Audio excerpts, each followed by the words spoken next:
Bonjour les amis, nouvelle vidéo pour retrouver Florent Philippot qui va nous donner une info extrêmement importante pour les prochaines présidentielles. C'est une info qui est passée totalement inaperçue et qui pourrait rabattre tout simplement toutes les cartes. Mais juste avant de l'écouter, comme d'habitude, n'oubliez pas de vous abonner, le pouce, le commentaire, le partage, le boost de la vidéo. Je remercie aussi tous ceux qui soutiennent mon travail, que ce soit sur Tipeee ou en étant sur la plateforme Patreon. Sur Patreon, vous avez du contenu exclusif. On regarde l'extrait et on en parle juste après. Par ailleurs, est sorti un sondage cette semaine qui rebat pour moi toutes les cartes, qui est une véritable surprise. 54% des Français estiment aujourd'hui qu'ils n'ont pas le candidat, quand on regarde toute l'offre, ils n'ont pas le candidat qu'ils souhaitent à l'élection présidentielle. Ça veut dire que tout le scénario médiatique, tout le cinéma qui est fait en ce moment sur Édouard Philippe, Gabriel Attal, alors lui en ce moment on le voit partout avec une com complètement ridicule, puis ensuite l'auto-victimisation, enfin tout ça c'est vraiment une com épouvantable. Bardella, on a qui encore, Retailleau, Mélenchon, peut-être Ruffin plus tôt, peut-être maintenant le maire de Saint-Denis, peut-être, j'en sais rien, Faure ou Vallaud. Bon. Tout ça, ça n'intéresse manifestement même pas un Français sur deux. Ça veut dire qu'il y a un espace considérable. Il y a un espace d'autant plus considérable pour les souverainistes et frexiteurs que Bardella est en train de liquider ce qui restait au RN d'un tout petit peu social et souverainiste. C'est BFM ce matin qui disait: faudra-t-il une primaire au RN? Mais je pense que c'est bien vu pour le coup, pour une fois, entre Marine Le Pen et Bardella, car Bardella est en train de liquider le programme social, notamment sur les retraites. Il veut aller encore plus loin que Macron. Son conseiller économique complètement lié aux grandes multinationales mondialisées. Et puis évidemment, abandon de toute trace de souverainisme, il n'y a plus rien. Donc, y compris sur l'immigration, puisqu'il reste dans Schengen, dans l'UE et la CEDH, donc il ne se passera rien. L'immigration continuera, mais c'est normal, le projet mondialiste a besoin d'une immigration massive. Donc Bardella aussi. Donc la réalité, c'est ça. Donc ça veut dire que ça crée un espace énorme pour une candidature frexiteuse souverainiste comme la nôtre, qui va casser la baraque. Par ailleurs, aujourd'hui, il y a, d'après les estimations, une quarantaine de candidats médiatiques annoncés, entre les macronistes très nombreux, les LR très nombreux, les PS très nombreux. Je vois la guerre en ce moment entre Boris Vallaud et Olivier Faure pour le PS, par exemple, les Verts, etc. Donc ça veut dire qu'il y a la place pour un et Macron qui vous dit, une grande enquête dans Le Point qui est sortie ce jour, ce 24 avril, Castex pourrait être son Medvedev pour un retour en 2032. Oui, mais en même temps, Macron vient de dire, ça fait du bruit, j'arrête la politique après. Donc on n'y comprend plus rien. Et Castex, c'est l'homme qui était Premier ministre pendant le pass sanitaire, pendant les suspendus, pendant le pass vaccinal, pendant le deuxième confinement, je le rappelle quand même. Hein. Donc il veut que ce soit Castex qui le remplace en 2027 et qu'il prenne le relais en 2032 quand il retrouvera son pouvoir constitutionnel d'être de nouveau candidat. Hollande aussi, effectivement, Didier, merci de me citer, j'avais oublié Hollande. Hollande, évidemment, il a dit: je suis prêt, je me prépare. C'est la fameuse une de Marianne cette semaine, je me prépare avec François Hollande. Tout ça est grotesque. Tous ces ingrédients réunis, toutes ces surprises réunies, créent le cocktail pour une énorme surprise à cette élection présidentielle. Évidemment, nous, on joue le jeu du rassemblement. Il va falloir que tous les autres candidats, déjà déclarés parfois depuis très longtemps dans le camp souverainiste, et souvent qui ont déjà été candidats par le passé, ce qui n'est pas mon cas, c'est pour ça que je pense que je suis très légitime, parce qu'il faut maintenant, je pense, y aller à fond. Il faut changer un petit peu les visages, les candidatures. Mais s'il y a demain, dans quelques mois, une candidature plus rassembleuse, moi, je m'efface pour cette candidature rassembleuse. Je l'ai toujours dit et je le ferai. Et je l'ai dit aux personnes concernées. Donc, il n'y a pas de secret.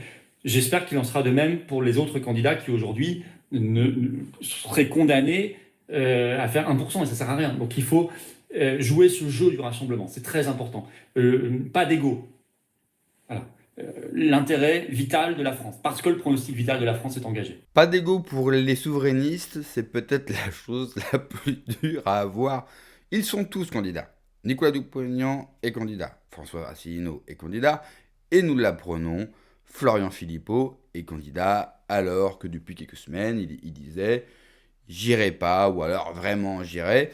Ça met un peu du plomb dans l'aile dans, bien sûr, une candidature de Philippe Duvely, que tout le monde attend comme le messie dans le camp souverainiste, pour une raison toute simple, ils n'ont aucune chance de faire quoi que ce soit. Je ne parle même pas de gagner, parce que dire ils n'ont aucune chance de gagner, c'est vraiment, pour le coup, se foutre de la gueule des gens. C'est que quand vous êtes à 1%, il vous faut 51, donc il vous faut 50% de plus pour gagner. sans les équipes, les militants, l'argent, les médias, bon, oubliez à tout jamais, sans oublier tout le système en face, tout ce qu'a mis le système pour empêcher une bonne candidature, bien sûr, de faire quoi que ce soit et d'obtenir un bon score, hormis, bien sûr, un raz-de-marée inattendu de la part des Français. Ce raz-de-marée ne viendra jamais. Je rappelle que les souverainistes aux dernières élections, c'est 1%. Ils ne dépassent même pas les 1%. Je sais, je fais mon rabat-joie. C'est souvent, malheureusement, le rôle que je me tartine sur ma chaîne. Et c'est pas que je suis rabat-joie, je ne vends pas quelque chose. Je ne raconte pas des conneries. J'essaye d'être au plus proche de la vérité. J'essaye d'être le plus factuel possible. Florian est une excellente personne. Je le dis et pour le coup, pour l'avoir connu, je suis légitime à dire que c'est une bonne personne et les équipes, j'adore les gens autour de lui. Là n'est pas le problème. Mais il faut être lucide. D'ailleurs, les équipes qu'il cite dans son live et allez le voir, je les connais tous, rien n'a changé. Et même si elles seront de bonne volonté, je n'en doute pas une seule seconde, j'ai bien peur que cela ne donne rien. Le problème des souverainistes, c'est pas l'ego, hein. C'est même pas qu'ils sont désunis, hein. Même pas. C'est pas le manque d'équipe, hein. Non, même pas ça. C'est déjà la communication. Comment vous vous faites connaître des Français, premièrement, mais surtout, comment vous les draguez. Qu'est-ce que vous allez leur dire pour qu'ils puissent se dire, ok, j'ai envie de voter pour ce candidat-là. Les souverainistes, ils vont repartir sur un dialecte compliqué, technique, ils vont parler de l'Union européenne, ils vont noyer les Français avec des informations que eux ne connaissent pas et à laquelle ils ne pigent que dalle. Il faut être très honnête, les Français comprennent rien à l'Europe, savent même pas ce que c'est, savent même pas comment ça fonctionne. Même les gens dans le camp national, même des souverainistes n'arrivent même pas à comprendre au final comment l'Union européenne fonctionne. Alors, le Français lambda qui regarde TF1, qui regarde BFM, vous allez lui vendre ça? Non. Et même s'il y aurait, parce que Florian est pour la primaire, mais c'est normal qu'il est pour une primaire, on va se dire la vérité, c'est le plus gros parti souverainiste. Donc s'il y a primaire et que tous ses adhérents votent, les autres n'ont aucune chance. L'UPR, c'est quoi? C'est 20 000. DLF, ils sont quoi? 2 000. Enfin, c'est une blague. Même si tous les adhérents militants patriotes ne se mobiliseraient pas, ils sont tellement plus nombreux que les autres, tous réunis, n'auraient aucune chance dans une primaire. Donc forcément que quand vous êtes en telle position de force, bah vous voulez une primaire, ça vous permet d'écraser les autres une fois pour tous et d'avoir ce qu'on appelle le leadership. C'est logique. C'est logique que François Asselineau refuse. Bon, lui, déjà, refuse tout. C'est encore plus logique qu'un mec comme Dupont-Aignan, qui a été réélu maire dès le premier tour à 70%, dise non. Surtout que lui, il a déjà eu les signatures. Il s'est déjà présenté. Donc, qu'on aime ou pas Dupont-Aignan, il a déjà démontré sa capacité à réunir les signatures et à partir en campagne. Chose que n'a jamais fait Florian. Chose qu'a fait déjà François Asselineau, mais c'est un désastre absolu.